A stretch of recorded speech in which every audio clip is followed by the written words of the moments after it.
The Nike ACG Rufus is back on the market, and like many previous iterations of the style, the outdoor slip-on is now prepared for a little more experimentation.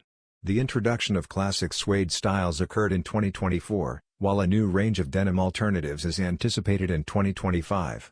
That category now includes the recently discovered college gray option for fall, which joins light armory blue, bold berry, and green and purple. With the all-denim upper part chosen for the title college gray, official looks show a quite simple design. On the lateral side is a bronze small swoosh, and on the footbed is the vintage Nike ACG logo in orange. Phantom and soft pearl alternate in the midsole, while green khaki is used on the inside of the outsole. At some point between July and September of 2025, the Nike ACG Rufus College Gray is anticipated to go on sale.